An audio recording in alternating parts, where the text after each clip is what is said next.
आज Doubtnut app download करें। Doubtnut पर अपने सभी गणित, रसायन विज्ञान, भौतिक विज्ञान और जीव विज्ञान के डाउट्स का करो सफाया। बस प्रश्न की फोटो खींचो, एक ही प्रश्न को क्रॉप करो और तुरंत वीडियो सोल्यूशन पाओ। अभी डाउनलोड करें। हेलो स्टूडेंट्स, इस वीडियो में हम डिस्कस करेंगे यूपी बोर्ड के कक्षा 12th के कक्षा 12वीं के प्रारूप परीक्षा पत्र 2020 के बारे में। प्रीवियस वीडियो में अभी हमने अध्यायवार भौतिकी विषय के लिए हमने अंकों का विभाजन देखा था। इस वीडियो में हम अगले अध्याय का अंकवार विभाजन देखेंगे भौतिकी विषय के लिए। तो देखिए, यहाँ पर हमारा इकाई 1 कंप्लीट हो गया था प्रीवियस वीडियो में। अगर आपने वो नहीं देखा है तो उसे भी देखें। और इकाई 2 में हमें विद्युत धारा अध्याय है हमारा, ठीक है। इसके बारे में हम देखेंगे कि किस तरीके के क्वेश्चन आपके एग्जाम्स में आ सकते हैं, परीक्षा में किस तरीके के प्रश्न पहले पूछे गए हैं, अब किस प्रकार के प्रश्नों की आने की संभावना है, और किस तरीके से प्रश्नों के अंकों का डिस्ट्रीब्यूशन है, कितने अंक का प्रश्न आ सकता है, किस तरीके का कुल प्रश्न आएगा, कुल कितने अंक का आएगा। तो देखिए, कुल 70 अंक का आपका पेपर है। 70 अंक का आपका भौतिकी विषय का पेपर होगा। उसमें से 7 अंक का इकाई 2 से आएगा, यानी कि इकाई 2 में आपका जो है एक अध्याय है विद्युत धारा पर आधारित 7 अंक के प्रश्न आपसे पूछे जाएंगे। देखिए, हमारे पास प्रश्न जो आते हैं हमारे परीक्षा में वो बहुविकल्पीय हो सकते हैं, अति लघुत्तरीय हो सकते हैं, लघुत्तरीय प्रश्न हो सकते हैं, विस्तृत लघुत्तरीय प्रश्न हो सकते हैं एंड विस्तृत उत्तरीय प्रश्न हो सकते हैं। अंकों का विभाजन एक बार मैं आपको फिर से बता देता हूं। जो बहुविकल्पीय प्रश्न होता है वो 1 अंक का होता है। इसमें विकल्प दिए हुए होते हैं, 4 विकल्प, उसमें से एक आपका उत्तर सही होता है।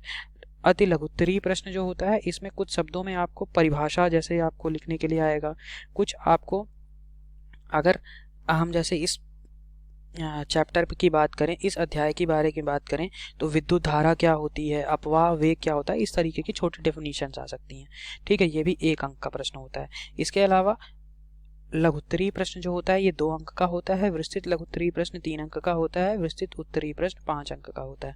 तो देखिए, यहाँ पर मैंने आपसे कहा 7 अंक का कुल आना है इस अध्याय से। एक प्रश्न जो होगा आपका वो बहुविकल्पीय प्रश्न आना है। आपको ये पहले ही आपके माध्यमिक शिक्षा बोर्ड ने दे दिया है कि किस अध्याय से कितने अंक का प्रश्न आना है, किस तरीके के प्रश्न आ सकता है, ठीक है। और 3 अंक के 2 विस्तृत स्तरीय प्रश्न, विस्तृत लघुत्तरीय प्रश्न आएंगे।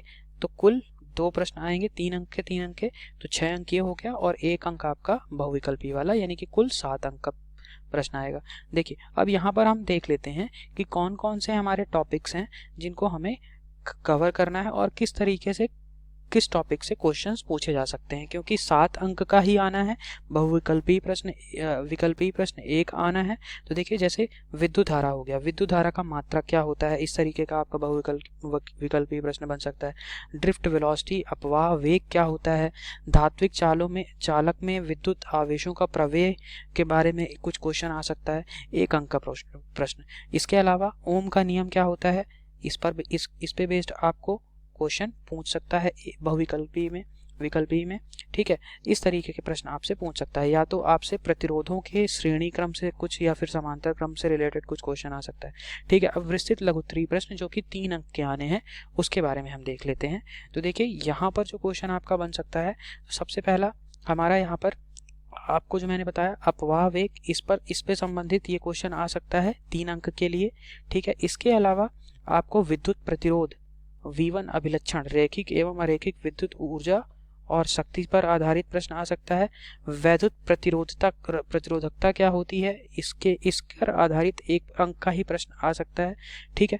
कार्बन प्रतिरोध के वर्ण कोड के बारे में आपको 3 अंक का प्रश्न बन सकता है, ठीक है। इसी प्रकार से प्रतिरोधों का श्रेणी क्रम में तथा समांतर क्रम में, इसी तरीके से प्रतिरोध का जिस तरीके से हमने पढ़ा श्रेणी क्रम और समांतर क्रम में संयोजन, इसी तरीके से सेलों का आंतरिक प्रतिरोध और इनका सेलों का ही श्रेणी क्रम तथा समांतर क्रम में संयोजन से प्रश्न 3 अंक का बन सकता है। इस पे आंकिक प्रश्न भी बन सकता है कि कुल आपको 2 सेल दिए होंगे या प्रतिरोध दिए होंगे, उसकी वैल्यू दिया रहेगा और उनको बोल दिया जाएगा कि श्रेणी क्रम में ये संयोजित है या फिर समांतर क्रम में संयोजित है। तो आपको इस तरीके से उसका सेलों के लिए या फिर प्रतिरोध के लिए प्रतिरोधकता बतानी होगी, ठीक है।